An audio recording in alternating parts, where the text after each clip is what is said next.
Welcome to Reddit Stories Cookie Edition. The best cheating videos on YouTube. If you enjoy this content, be sure to subscribe and turn on notification. Now let's get into the video. My friend caught my girlfriend cheating on me. I took revenge and she gets stuck with all the bills.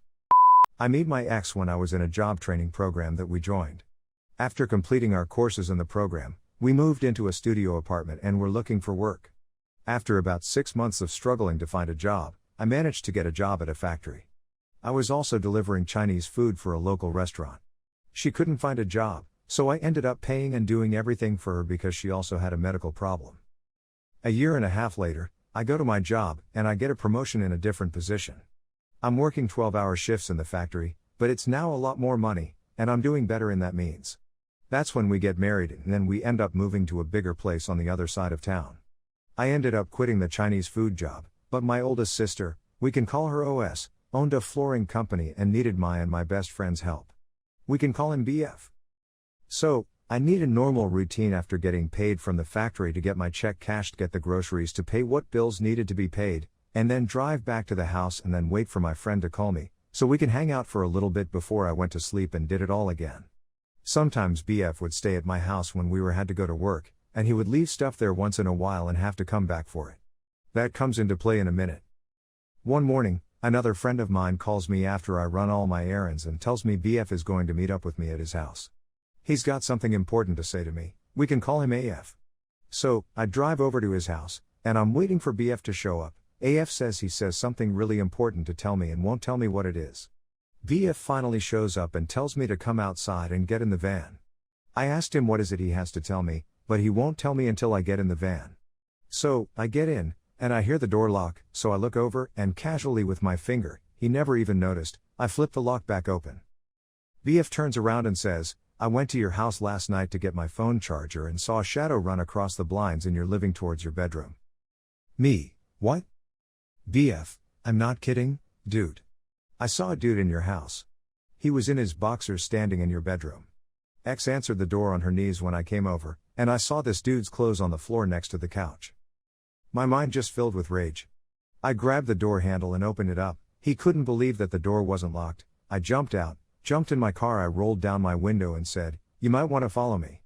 I drove straight home and found her sleeping. She had her sleep apnea machine on, so I pulled the hose off and woke her up.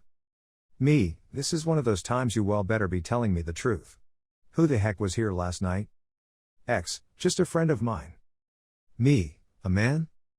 X, yes, he came over, and we were watching TV. Me, why is BF telling me he was in his boxers in our bedroom? I walked out and got the phone and called BF. He was still at AF's house. Forgive me for not being able to remember all the details of the conversation, but this was 12 years ago. I put him on speaker, and all of us were arguing over this, and there was something she told him last night that she couldn't tell me. I finished talking to BF for now once he was convinced I wasn't going to kill her and hung up. She was crying and trying to convince me nothing happened. X, honey, believe me. Nothing happened. Me, what is it you said to him? X, I told him he was just flirting with me. I didn't buy it. So, I decided to sleep on it until I figure out my next move. I woke up that afternoon and acted like I believed her. I went to work that night, and on Friday to Sunday, I was going to Connecticut to work for my OS again. BF couldn't go, so I stopped by his house on my way home from Connecticut. BF, what's up, man? Me, what was it she couldn't tell me? BF, she told me that she's been messing around with him already. I could feel my heart tear apart, then the anger kicked in again. Me, okay. We are going to get her saying that on tape. BF, I'm not going to be doing that. Me, you're doing this. You caught her. Now you're going to do this for me. He didn't want to but agreed to. I hung out with him for a few hours, then went home.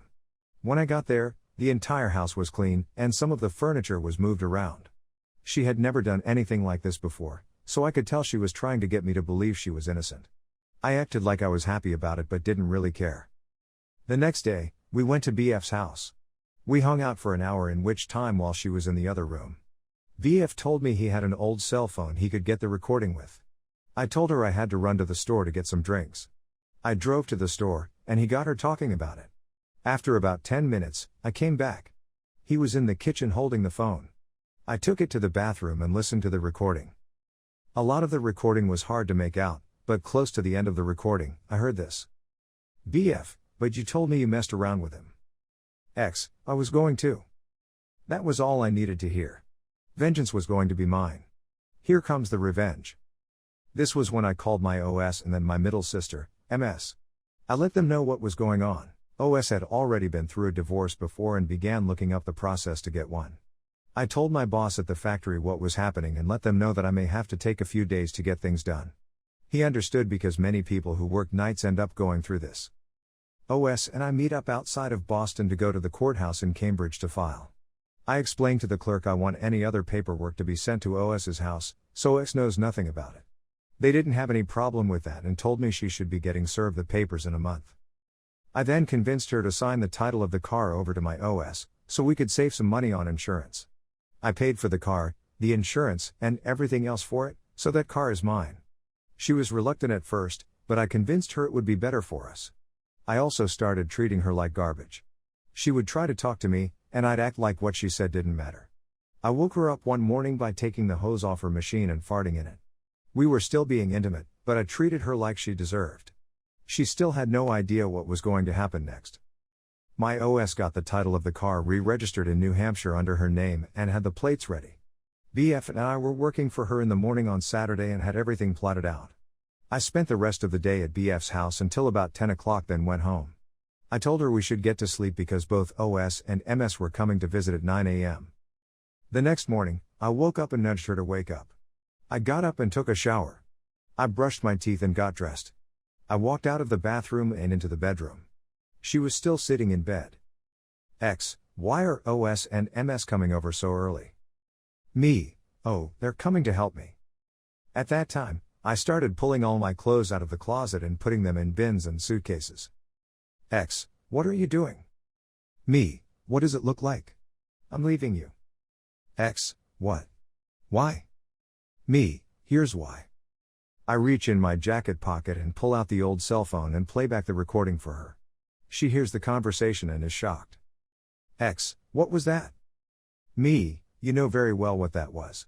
You made me a promise and you broke it. Now it's over. I already filed for divorce, and they're coming to serve you today. X, my mom told me you might do something like that. Me, maybe next time you'll listen to her. X, what about all the lovemaking we had all this time? Me, what about it? X, you used me.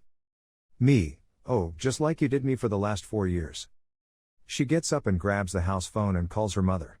She starts crying into the phone talking to her. Meanwhile, I pull out my cell phone and start calling the landlord to let him know that I paid 3 months of our 6-month lease, and he can go after her for the rest. Then I call the electric company and tell them to shut off the power at the address tomorrow.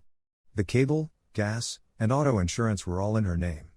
Once the car was re-registered in New Hampshire, my sister put it on her insurance and I paid her. I then grabbed the phone from her and explained to her mom that I was done with the little cheater. About that time, I went back to the bedroom and found her wedding band and engagement ring on the dresser. Me, you're not keeping your engagement ring? X, why should I? You're leaving me. Me, good, I can get a few bucks from them at the pawn shop. About that time, OS and MS arrive with a local police officer. The officer watches as we pack up all my stuff into OS's truck, and I switch the plates for my car. We pack both vehicles up while OS and MS get their say in the matter. After we get everything, I wanted to take an OS takes pictures of the apartment and her to show evidence that I didn't hit her or get violent and wreck the house. She was that kind of person who would cry wolf for attention. OS, okay, X, we have all the photos of you in the apartment we need, so you can't claim he beat you up. Me, and your license plates are in the kitchen, and you can keep the bed because I'm going to get another one. X, what am I going to do with it? MS, why don't you give it to your side piece? Me, laughing, there's a good idea. So, I moved out and over to BF's house until I could afford another place of my own, which only took me about 3 months. Another 3 months later, and we were officially divorced, and she didn't claim any alimony. She wound up living with her mother for a while, but I heard she started sleeping with her mom's man. Disgusting. As for me, I took it as a lesson not to rush into anything unless you are 100% sure it's worth it.